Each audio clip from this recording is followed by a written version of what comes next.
Hello everyone, welcome along to the Blood Red channel. We are live with the debrief after Liverpool snatched all 3 points at Molineux. Amazing 3-1 win for Liverpool against Wolves at Molineux in the Premier League. That dreaded early kickoff. Has the curse finally been expelled? It looks that way based off today's performance. As I say, welcome along everyone. We are live. Let us know your thoughts in the comment section and any questions you want to put towards myself, Patrick Smith. And I'm joined by Liverpool.com editor Matt Addison. Matt, there are so many negative talking points to go through from that first half, and then there are so many positives from the last half an hour. How on earth do you assess that one? Yeah, it's a tough one, isn't it? I think the first half was as bad as what we've seen for a lot of last season in terms of just being able to just let players run off you, not really put a tackle in. You know, the opening goal is just, you know, it's good play from Pedro Neto, but it's terrible really from Liverpool. But second half, they improved, and the one thing that we didn't see last season was a bit of that fight and a bit of an ability to change things around, really. I think if that was January, February time, we've seen it several times, particularly away from home, particularly in this TV slot as well for the kickoff time. I think, you know, we would have seen Liverpool just continue to do what they were doing. So they deserve a lot of credit for coming back. They did very, very well. Andy Robertson, I think, has saved quite a few blushes there because, you know, the majority of the team was really, really poor for most of that game. But yeah, so yeah, they deserve some credit, but I would quite like them to maybe start a little bit faster than that in the future and maybe give themselves a little bit less to do.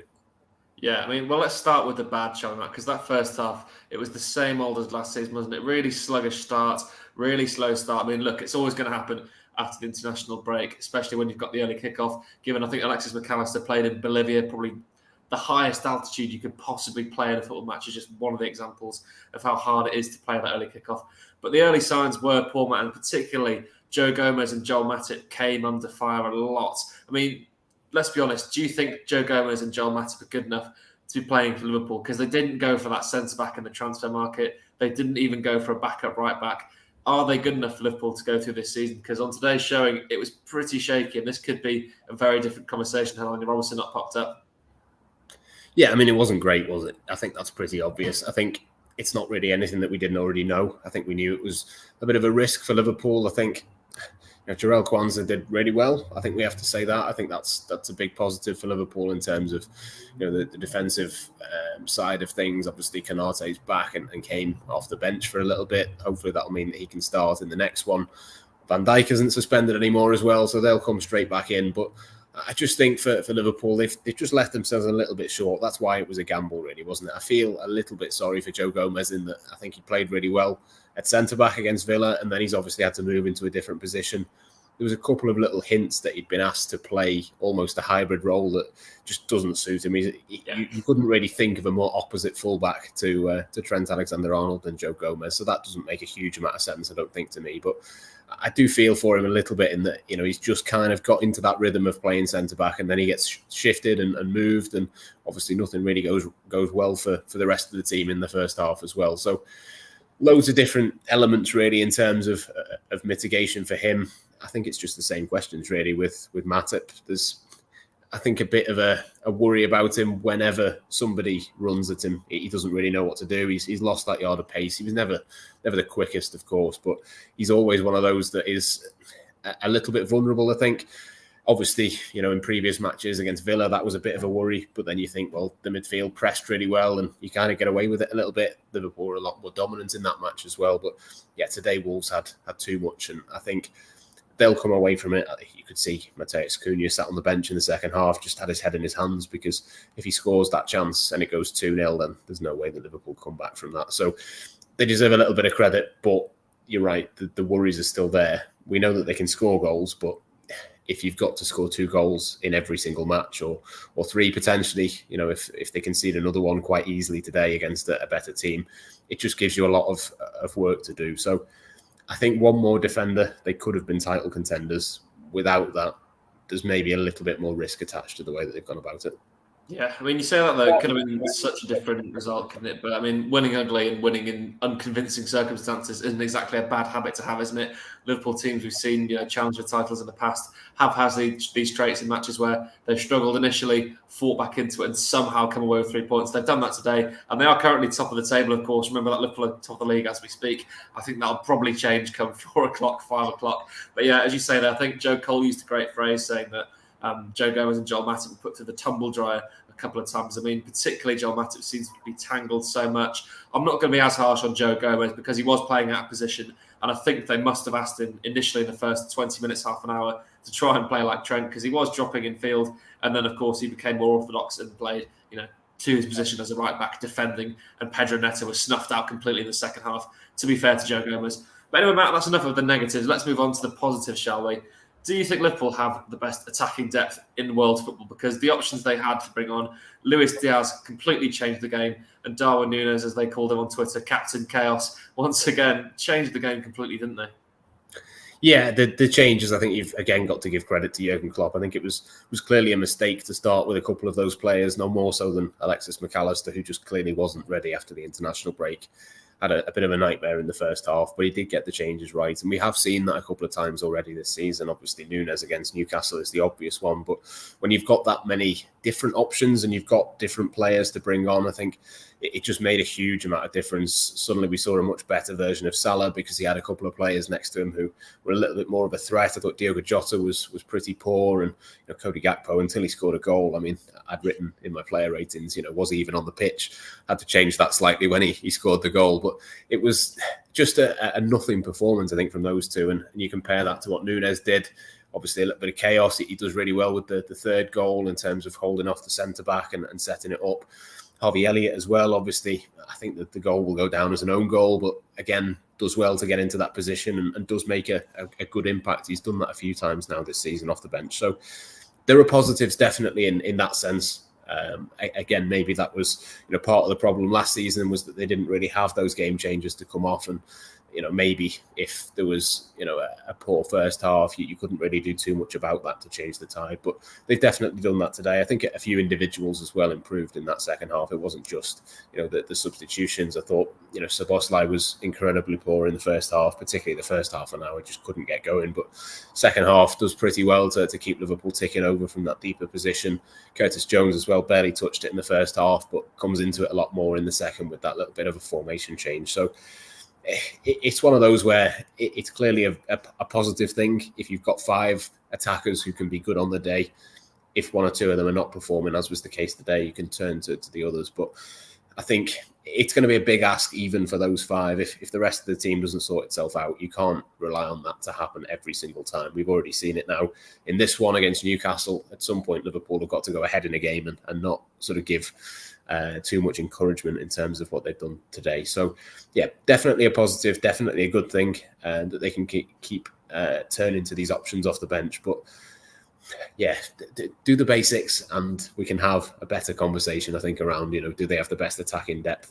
I'd rather have that conversation after a 3 or 4-0 comfortable win rather than something like that. Yeah, I mean, the scoreline, to be fair to Wolves, doesn't reflect how close the game actually was and how many problems Wolves did cause Liverpool. Yeah, as you say there, I think it's a credit to the coaching staff and the tactical changes they made at half-time, both in personnel and in formation-wise, because Szoboszlai, as you said there, had a really sluggish first half at times, and he was absolutely brilliant in the second half, really dug in and helped Liverpool get over the line to get this important win. And as I said, Joe Gomez, to be fair to him, really tightened it down in the second half. Just playing as a right-back, they sort of reverted to that traditional 4-3-3, didn't they? But of course, I mean, everyone's talking about Mohamed Salah. He is got to be the best attacker in the league. I'd say maybe one of the best on the planet at the moment. He's had enough of scoring goals, hasn't he? He's just gone, you know what, I'm going to make an assist every game, at least one. Unbelievable start to the season once again from Salah, isn't it? He's arguably, as well as being an attacker, one of the best in the world, surely one of the best creative footballers on the planet. Yeah, I mean, I think it summed up pretty nicely today in the fact that he didn't really dribble past anyone. He couldn't really get anything out of it, Nori, in that first half. But, the second half is all about him, isn't it, really? I mean, Diaz does well on the left-hand side, but I think Salah, in terms of the assists, I'm right in saying he set up all 3.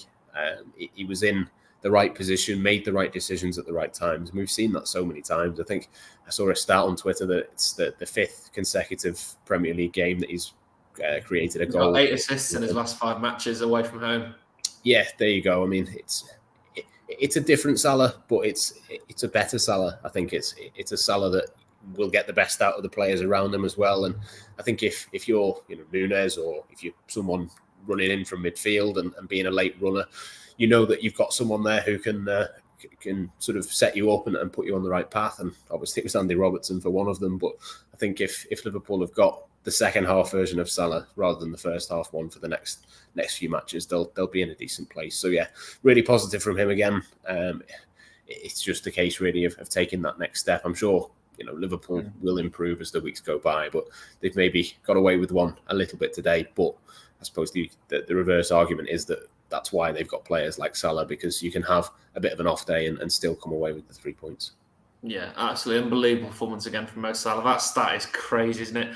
8 assists in his last 5 away matches. Let's hope he can continue that form way throughout this season, of course, pop up with a goal as well, that he undoubtedly will. Matt, I'd like to finish, though, with the last talking point. Harvey Elliott, I thought he was superb once again coming off the bench for Liverpool. He's arguably playing himself into a starting role with his performances so far this season.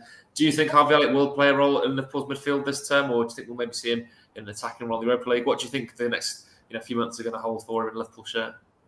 Yeah, I mean, he should be definitely getting a lot of minutes, whether that's on the right-hand side or in midfield in the Europa League. I think in terms of the Premier League matches, I've no issue with him being a substitute and playing a little bit less. I think we're seeing a sharper, better version of him when he comes on. He's clearly very intelligent. He's able to come on and make a difference in these matches. I thought he was good again today. He was excellent against Newcastle off the bench as well. I think that is a role that is probably more suited to somebody of his age. He shouldn't necessarily be a player who's in that starting 11 week in, week out. But if you've got someone with that quality to come on and change the game, then whether it's a case of chasing it and needing an attacking player who can create something or score, or whether it's just somebody that you can put on and make sure that you keep possession and hold on to what you've got. I think he's a perfect player really to have in reserve and to have coming off the bench to be able to do whatever tactically it is that you need him to do. So I'm really liking what I'm seeing from him so far this season. I'm sure there will be times where he does come in and start in the league, and there's going to be minutes for everyone. We've seen a little bit of Ryan Gravenberch as well today. There's so many options in that midfield for Liverpool. It wouldn't shock me if we saw the majority of his minutes in the league at least come off the bench this season. But like I say, I think that can be a real positive for him, and it doesn't have to be something that he's frustrated by. It doesn't have to be at this age that you play and you're starting every single match. I think he's just somebody who clearly loves playing for Liverpool. He loves the role that he's got, and if that is the way that he could be most useful for Liverpool, then that's probably a good thing, isn't it? If you've got 3 players who are starting ahead of Harvey Elliott, you usually, maybe not today, but usually you've got a pretty good midfield.